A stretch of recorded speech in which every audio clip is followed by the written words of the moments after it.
Rebonjour à tous, j'espère que la recherche a été fructueuse, qu'elle n'a pas pris trop de temps et que vous avez réussi à vous en dépatouiller avec le circuit PCCL. Il y a sûrement une mesure où vous avez dû avoir un petit peu des soucis pour la faire, mais c'est pas grave, vous avez dû, alors si vous avez cherché tant mieux, si vous avez réussi tant mieux, si vous n'avez pas réussi c'est pas grave.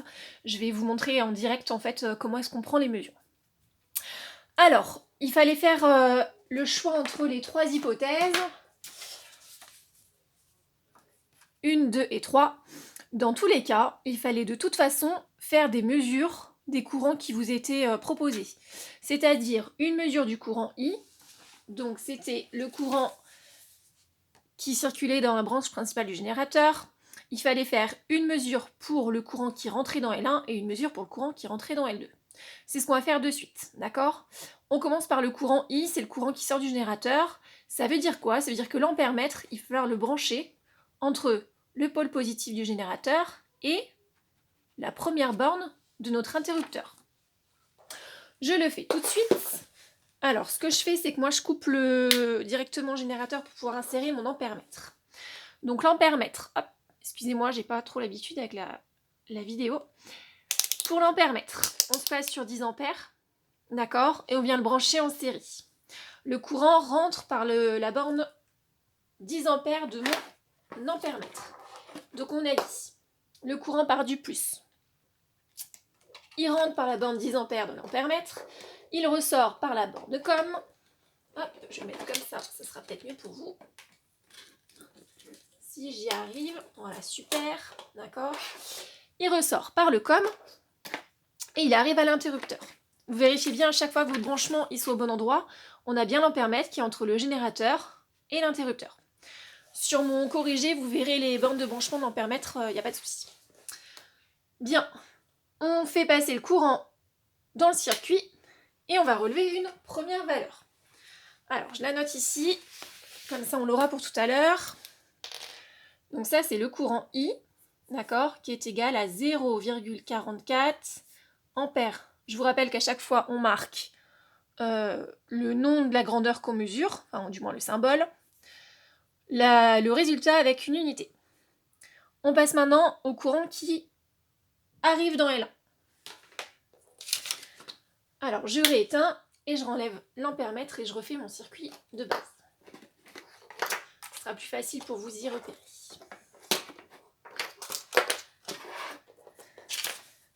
Alors, celui-là, il n'était pas évident. Pourquoi? Parce que IL1, il est placé entre la première borne de la lampe, d'accord, et le nœud, d'accord. Le nœud, je vous rappelle, c'est une intersection, en fait, entre plusieurs fils. À un moment donné, ici, en fait, le courant, il va arriver, puis il va partir dans deux branches différentes. Le nœud sur les circuits, souvent, vous le voyez, en fait, c'est une fiche sur une autre, d'accord. Donc, le nœud, il est là. Ce qu'il fallait faire, pour que la mesure, elle soit correcte, c'est prendre le nœud, d'accord, et venir brancher l'ampèremètre dessus. Donc si on vérifie, le nœud ici, d'accord, il va être branché à l'ampèremètre qui est là. Donc le nœud, vous le placez sur 10 ampères. L'ampèremètre à la place de IL1, d'accord, et l'ampèremètre, la borne com de l'ampèremètre va être branchée sur L1. Je ne sais pas si j'ai été claire, mais je pense que vous avez dû le faire via l'animation. Voilà. Donc là, mon ampèremètre, il est bien placé. On pourra revenir ensemble en classe entière si vous voulez dessus. Là, je le fais assez rapidement. Je vous montrerai en classe entière quand on se reverra. On allume de nouveau le générateur. Le courant circule. Et on constate que cette fois-ci, on a une mesure de courant qui est non pas égale à 0,44 ampères, mais qui va être égale à 0,09 ampères. Donc ça, c'est le courant IL1 qui est égal à 0,09 ampères. On prend la dernière mesure, IL2, et ensuite on pourra en déduire la loi de l'intensité dans un circuit en dérivation. Je rééteins, je redébranche. Hop, on fait comme ça. Et je reprends mon circuit, d'accord? Donc cette fois-ci, on mesure le courant qui rentre dans L2. On va être placé entre quoi et quoi? On va être placé entre le nœud, toujours le même, et la borne de la lampe 2. Le nœud, il est ici, la borne de L2 est ici, d'accord? Donc, je mets le nœud côté 10 A et le COM côté L2. Je suis bien branchée, j'allume. Je prends ma mesure. J'espère que vous la voyez, la mesure. Ouais, voilà. Et j'obtiens une mesure pour L2 qui est égale à 0,34 ampères. Alors, une fois qu'on a les résultats, vous reprenez les hypothèses. Hop, je le mets là. Alors, hypothèse 1, est-ce que I est égal à IL1 qui est égal à IL2? Bien évidemment que non, vous le voyez assez rapidement avec les valeurs. Est-ce que le courant I est supérieur à IL1? Oui.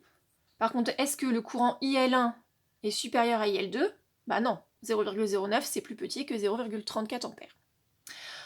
On regarde l'hypothèse 3, est-ce que I est égal à IL1 plus IL2? Et bah vous faites la mesure en fait, vous le calculez, d'accord? 0,34 plus 0,09, c'est égal à 9 et 4, ça fait 13,15, voilà. C'est égal à 0,43 ampères. Est-ce que c'est égal à I? Alors, on va considérer que oui. N'oubliez pas qu'on est dans des sciences expérimentales. La théorie, c'est une chose, la pratique, c'en est une autre. Il y a des incertitudes de mesure, d'accord, liées à l'imprécision de l'appareil. De façon générale, on peut bien conclure en disant que effectivement, les courants IL1 plus IL2 sont égaux. Pardon, je refais. Lorsque l'on additionne les courants IL1 et IL2, on retombe bien sur le courant qui est fourni ou délivré par le générateur. Voilà, j'espère avoir été claire, j'espère avoir été pas trop longue dans mes explications. Je vous laisse le soin de reprendre la correction de votre TP en trouvant le document sur le site Carefees. Vous prenez bien tout, j'ai mis des couleurs, essayez de faire exactement pareil, d'accord? Et puis, on se revoit la semaine prochaine. On fera plutôt des applications de tout ce qu'on a fait ces 3 dernières semaines. Voilà, bonne semaine à tous. Au revoir.